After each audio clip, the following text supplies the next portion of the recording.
Hi എല്ലാവർക്കും സുഖമല്ലേ? Welcome to tiny notes. ഇന്നത്തെ വീഡിയോ കുട്ടികളുടെ റൂമിൽ ചുവരെ എങ്ങനെ ഭംഗിയാക്കാം എന്നതിനെ കുറിച്ചാണ്.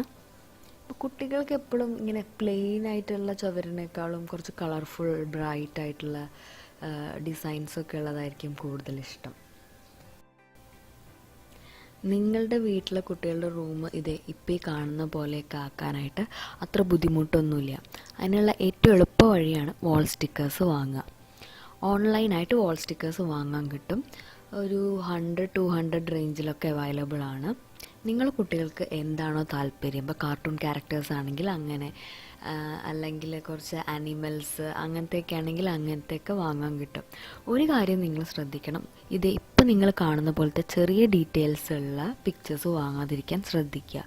ഇത് പീസായിട്ടാണ് വരുന്നത്. അപ്പോൾ നമ്മളിത് ജോയിൻ ചെയ്തെടുക്കണം. ഇങ്ങനത്തെയൊക്കെ വാങ്ങിക്കഴിഞ്ഞാൽ ഒട്ടിച്ച് വരുമ്പോൾ കുറച്ച് ബുദ്ധിമുട്ടായിരിക്കും. പകരം വലിയ പിക്ചേഴ്സ് വാങ്ങുകയാണെങ്കിൽ നമുക്ക് ജോയിൻ ചെയ്തിട്ട് ഒട്ടിക്കാനായിട്ട് എളുപ്പമായിരിക്കും.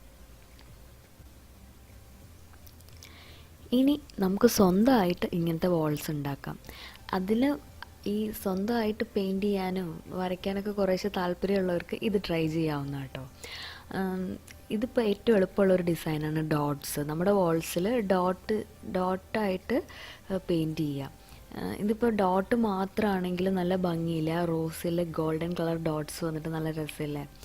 അല്ല, ഇങ്ങനത്തെ മരങ്ങളൊക്കെ വേണമെങ്കിൽ അങ്ങനത്തെ ചെയ്യാം. നമുക്ക് പറ്റുന്ന, അതിന് ഒരുപാട് കോംപ്ലിക്കേറ്റഡ് ഡിസൈൻസ് ഇപ്പോൾ എടുക്കണം എന്നില്ല. സിമ്പിളായിട്ടുള്ള ഡിസൈൻ സെലക്ട് ചെയ്യുക. ഞാൻ അങ്ങനെ ഒരു മരക്കൊമ്പും ഒരു 3-4 ഇലയും പിന്നെ ഒരു പക്ഷിയൊക്കെയാണ് വരച്ചത്. ഒരു ചെടിച്ചട്ടിയും പൂവും ഇലയൊക്കെ വരയ്ക്കാൻ പറ്റുന്ന ആർക്കും ഇതൊക്കെ വരയ്ക്കാവുന്നതേ ഉള്ളൂ. എൻ്റെ കയ്യിൽ കുറച്ച് സ്റ്റിക്കേഴ്സ് ഇരിക്കുന്നുണ്ടായിരുന്നു, അപ്പോൾ അത് അതിൻ്റെ കൂടെ ജോയിൻ ചെയ്തു. ആദ്യം നമ്മൾ വരയ്ക്കാൻ ഉദ്ദേശിക്കുന്ന കാര്യം നമ്മൾ ചുവരിൽ പെൻസിൽ വെച്ച് ഔട്ട്ലൈൻ ചെയ്യാം. ഇതിന് ഒത്തിരി ചിത്രം വരയ്ക്കാൻ അറിയേണ്ട ആവശ്യമൊന്നുമില്ല കേട്ടോ. കാരണം പെയിൻറ്റിങ് ആണെങ്കിലും ജസ്റ്റ് കളറ്, നമ്മൾ ഈ വരച്ച ഔട്ട്ലൈനിൻ്റെ ഉള്ളിൽ കളറ് ഫില്ല് ചെയ്യുകയാണ്. അപ്പം അതിൽ ഷെയ്ഡിങ്ങോ അങ്ങനെയൊന്നും വരുന്നില്ല. അപ്പോൾ ഏതൊരാൾക്കും വരയ്ക്കാൻ പറ്റും. പിന്നെ വരുന്നൊരു കാര്യം, എൻ്റെ ഈ റൂമിലെ ചുവര് കുറച്ച് ഗ്ലോസി ഫിനിഷിംഗ് ആയിരുന്നു പെയിൻറ്റ്. അതുകൊണ്ട് തന്നെ ഞാൻ അക്രിലിക് പെയിൻറ്റ് യൂസ് ചെയ്തിട്ടാണ് വരച്ചത്. കുറച്ച് ബുദ്ധിമുട്ടായിരുന്നു പെയിൻറ്റ് പിടിക്കാനായിട്ട്.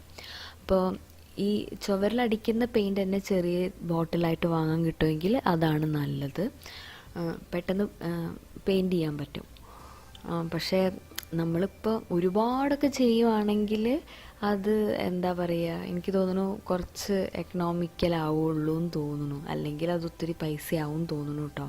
ഞാനത് വാങ്ങിയിട്ടില്ല, അതുകൊണ്ട് എനിക്കറിയില്ല. ഞാൻ അക്രിലിക് പെയിൻറ്റ് വെച്ചാണ് ചെയ്തത്. പിന്നെ മാത്രമല്ല, ഞാനൊരു റൂം കംപ്ലീറ്റ് ഒന്നും ചെയ്തിട്ടില്ല. ഇപ്പോൾ മോള് ചെറിയ കുട്ടി ആയതുകൊണ്ട് തന്നെ റൂമിൻ്റെ ജസ്റ്റ് ഒരു കോർണർ മാത്രം ഇങ്ങനെ പെയിൻറ്റ് ചെയ്ത് വെച്ചിട്ടേ ഉള്ളൂ. അവളുടെ ടോയ്സൊക്കെ അതിൻ്റെ താഴെയായിട്ടാണ് വെച്ചേക്കുന്നത്, അവൾക്കൊരു ഏരിയ എന്നുള്ളൊരു രീതിയിൽ. ഇപ്പോൾ നമ്മളിപ്പോൾ വേറെ ഒരു സെപ്പറേറ്റ് റൂമൊന്നും ഇല്ലാത്ത ഇരിക്കുമ്പോൾ കുട്ടികൾക്കൊരു കോർണർ നമുക്ക് ഇങ്ങനെ സെറ്റ് ചെയ്യാം. ഞാൻ അതിൽ അവളുടെ പേരും അങ്ങനെയൊക്കെ കൊടുത്തിട്ടുണ്ട്. വരയ്ക്കുമ്പോഴും മീൻസ് പെയിൻറ്റ് കൊടുക്കുമ്പോഴും നല്ല ഡാർക്ക് കളേഴ്സ്, ബ്രൈറ്റ് കളേഴ്സൊക്കെ സെലക്ട് ചെയ്യുക. അല്ലാച്ചെങ്കിൽ മുൻപ് കാണിച്ച പോലത്തെ ഡോട്ട്സ്, സ്റ്റാർ, ഫ്ലവേഴ്സ് അങ്ങനെ ഒരൊറ്റ ഡിസൈൻ മാത്രമായിട്ട് വാൾ കവർ ചെയ്യാവുന്നതാണ്. താല്പര്യം ഉണ്ടെങ്കിൽ നിങ്ങൾ ട്രൈ ചെയ്ത് നോക്കണം. വീഡിയോ ഇഷ്ടമായെങ്കിൽ കമൻറ്റ് ചെയ്യുക. അപ്പോൾ thanks for watching. Stay happy. By.